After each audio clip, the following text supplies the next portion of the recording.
Is there anything more naturally patriotic, more idealistic of the American rural way of life than an old antique tractor out by the road?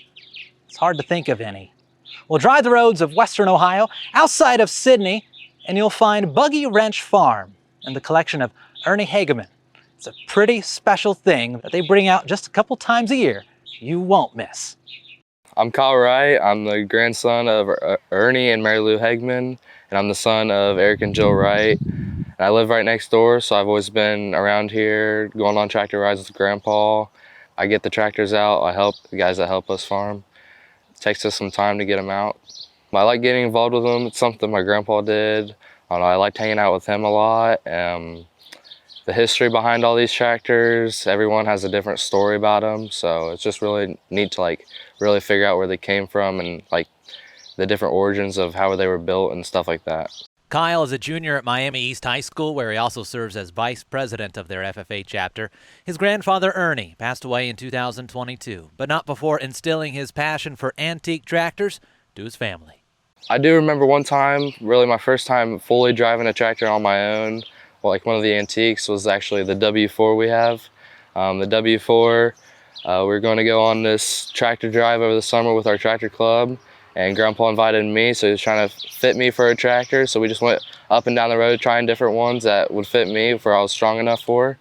We ended up going with the Super C, so that was a fun time. If there is a shining star of the collection, it may very well be the 1923 Experimental, deemed the world's oldest Farmall, which preceded the Farmall Regular, released in 1924. So the world's oldest Farmall, the 1923 Experimental, that one came from Leesburg, Florida, actually, that we purchased at auction when the guy there that had the museum passed away.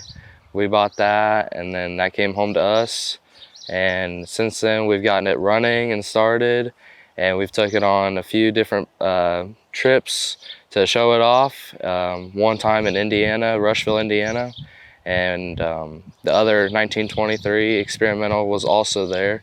So that was kind of neat that we could link up and see that. A couple times a year on special holidays, the family gets out the tractors to display.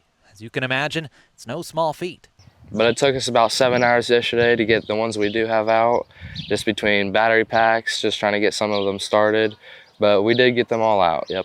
As long as we can keep them and keep getting them out to show our community, to show them off, and just invite whoever we want to come and check them out.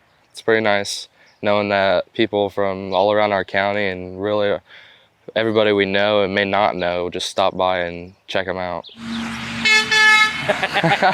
Mary Lou Hageman, Ernie's wife of nearly 47 years, lives at the farm today and says she enjoys continuing the tradition of letting people stop in and take a look at their display. Well, he would put them out on Memorial Day and Labor Day. He just enjoyed them, and they had to be started and ran. And so he just took them out and put them in the yard. One year it would be in front of the barn, the next year it would be in front of the house. We went back and forth a couple times. He just liked it, and yeah, he just collected. I would go to work, and some days I'd come home from work and there'd set another tractor in our barnyard. And I thought, oh, well, I know what he done today. He went and got another tractor, bought another tractor. He loved his tractors. His dad had a collection of tractors when he passed away. I think he had like 20-some tractors. And I think it kind of was run in the family.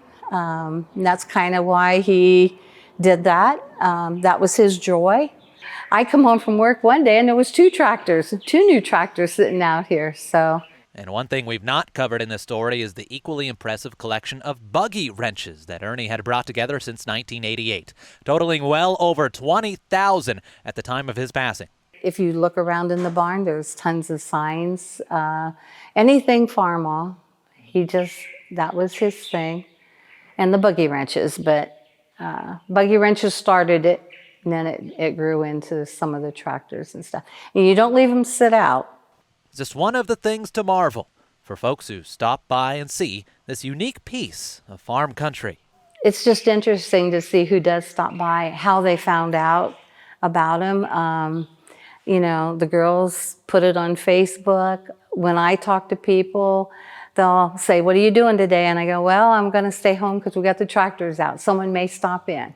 So yeah, it's open for anybody that wants to see them. So as we leave the special site of red tractors on western Ohio's Buggy Wrench Farm, it's hard not to feel a bit more patriotic after seeing this piece of American history on display in a big way. Reporting for the Ohio AgNet, I'm Joel Penhorwood. Happy Independence Day.